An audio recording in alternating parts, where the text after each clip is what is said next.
Hello student, मैं आकाश sir आज आपके सामने फिर से हाजिर हो गया आज के नए टॉपिक के साथ। तो आज का हमारा टॉपिक है वर्ग। तो हम पढ़ रहे थे समतल पर बनी आकृति और तथा आकृति तथा उसका क्षेत्रफल तथा परिमाप ज्ञात करना तथा उसका सूत्र लिखना। ठीक है, तो ये भी एक समतल पर बनने वाला चतुर्भुज है, मतलब वर्ग है। चतुर्भुज का एक वर्ग, एक भाग है या इसका प्रकार है। चतुर्भुज का एक प्रकार है। तो वर्ग की परिभाषा क्या होगी, उसका चित्र क्या होगा, उसका क्षेत्रफल का सूत्र क्या होगा, परिमाप का सूत्र क्या होगा, विकर्ण का सूत्र क्या होगा। जब विकर्ण ज्ञात हो तो हम क्षेत्रफल कैसे निकालेंगे, उसका सूत्र क्या होगा, ये सब हमको इस टॉपिक में देखना है। तो सबसे पहले इसका हमको परिभाषा लिखना है। तो परिभाषा क्या है? चार भुजाओं वाली ऐसी आकृति जिसकी चारों भुजाएं समान तथा सभी कोण 90 डिग्री के हो तो उस आकृति को वर्ग कहते हैं। ठीक है, तो हम सबसे पहले इसका ये लिखेंगे परिभाषा, फिर चित्र के साथ समझाएंगे। ठीक है, चार भुजाओं से घिरी आकृति, चार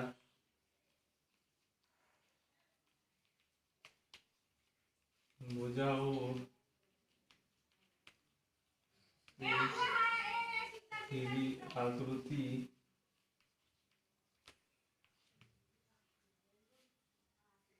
जिसकी सभी भुजाएं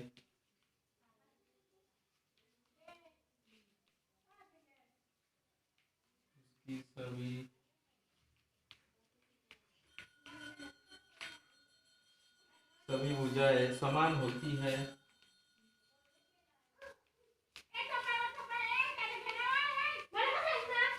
समान होती है,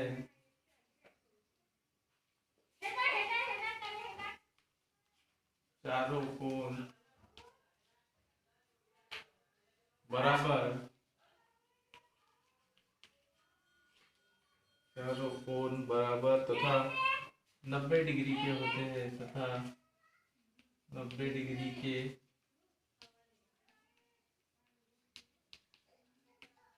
होते हैं तथा दोनों विकर्ण भी समान होते हैं। विकर्ण हमको मालूम है, तथा दोनों विकर्ण भी समान होते हैं, समान होते हैं।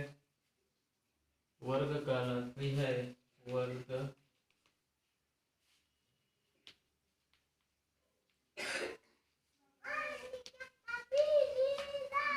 कहलाती है। ठीक है, तो चारों वर्ग, सॉरी चारों वर्ग की चारों भुजाओं तो समान रहेंगी, उसके कोण भी 90 डिग्री के होंगे, मतलब समान होंगे 90-90 डिग्री के। ठीक है, तो अब हम वर्ग को देखेंगे कैसा होगा। ये वर्ग हो गया। ठीक है, इसका लंबाई भी उतनी लंबाई होंगी, चौड़ाई भी उतनी होंगी। ठीक है, और ये इसका विकर्ण भी उतना ही होगा, तो वो क्या कहलाएगा? वर्ग कहलाएगा। तो ठीक है, हम वर्ग के चारों भुजाओं को मान लेते हैं। माना वर्ग की चारों भुजाएं, वर्ग की चारों भुजाएं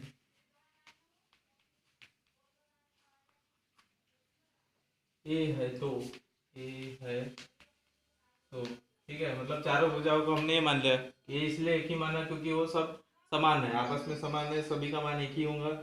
तो इसलिए वर्ग का क्षेत्रफल, सबसे पहले वर्ग का क्षेत्रफल का सूत्र लिखेंगे। वर्ग का क्षेत्रफल ए बराबर होगा भुजा का वर्ग या भुजा गुना भुजा, भुजा गुना भुजा। भुजा को हमने ये माना तो ए बराबर होगा स्मॉल ए स्क्वेयर। अगर हमको स्मॉल ए का मान अगर अंकों में प्राप्त है या मालूम है तो यहाँ मान रख के उसका वर्ग निकाल कर हम वर्ग का क्षेत्रफल निकाल सकते हैं। ठीक है, अब ये तो हो गया जब भुजा हमको मालूम है तो क्षेत्रफल कैसे निकालेंगे। अगर ये विकर्ण मालूम रहेगा तब हम वर्ग का क्षेत्रफल किस प्रकार से निकालेंगे, तो उसका सूत्र लिखेंगे। तो वर्ग का क्षेत्रफल ए जब क्या दिया हो, विकर्ण, तो विकर्ण, विकर्ण को इसे दर्शाते हैं विकर्ण का वर्ग बटे 2। ठीक है, बराबर इसके सामने विकर्ण को हम ई से दर्शाते हैं, तो ई स्क्वायर अपॉन 2, ठीक है। तो ये वाला भी सूत्र हो जाएगा। इस सूत्र से हम वर्ग का क्षेत्रफल निकाल सकते हैं जब हमको विकर्ण पता हो, ठीक है। विकर्ण का मान अगर हमें संख्या में पता है तो यहाँ रख देंगे, उसका वर्ग निकाल के 2 से भाग दे देंगे तो क्षेत्रफल निकल जाएगा। फिर अब वर्ग का परिमाप निकालेंगे। वर्ग का परिमाप बराबर चारों भुजाओं का योग, चारों भुजाओं का योग, ठीक है। तो वर्ग का परिमाप कैसे निकलेगा? जब हमें चारों भुजाओं का मान प्राप्त हो और चारों भुजाओं को हमने क्या करना है, जोड़ देना है, तब जाकर। तो चार भुजाओं का मान क्या है, ए प्लस ए प्लस ए प्लस ए, 1 2 3 4, चार भुजाओं को हमने आपस में जोड़ देना है, तब जाके 4a। यहाँ पे जब a का मान समान ही रहेगा तो 4 गुना a कर देंगे तो वर्ग का परिमाप निकल लेगा, ठीक है। तो u बराबर होगा 4a, इस सूत्र से परिमाप निकालेंगे। फिर अब वर्ग का विकर्ण, अब विकर्ण ज्ञात नहीं है हमको, तो विकर्ण किस सूत्र से निकालेंगे हम? तो विकर्ण ई बराबर रूट ऑफ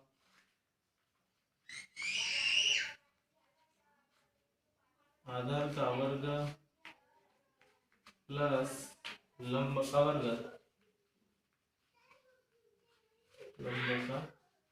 वर्ग, तो यहाँ पर आधार भी ए रहेगा, ए स्क्वायर, प्लस लंब भी क्या रहेगा, ए रहेगा, ए स्क्वायर, तो बराबर रूट ऑफ 2a स्क्वायर, ठीक है। तो विकर्ण निकालने का सूत्र होगा ई बराबर रूट ऑफ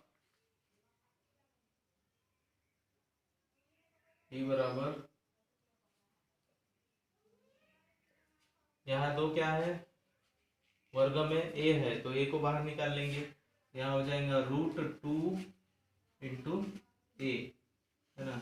a बाहर निकालेगा कॉमन क्योंकि वो वर्ग में है और 2 है वर्ग में है, ठीक है। तो ये हुआ हमारे पास सूत्र। जब हमको सवाल में ये सब मान दिया जाएगा, विकर्ण का मान दिया जाएगा, भुजाओं का मान दिया जाएगा या विकर्ण का मान दिया जाएगा, तो हम वर्ग का क्षेत्रफल, वर्ग का परिमाप तथा विकर्ण निकाल सकते हैं। तब तक हमको इसको पढ़ना है और सूत्रों को याद रखना है। सूत्र भी पूछा जा सकता है या इसके ऊपर सवाल बनाकर भी पूछा जा सकता है। अगले टॉपिक में मिलेंगे, तब तक के लिए थैंक यू।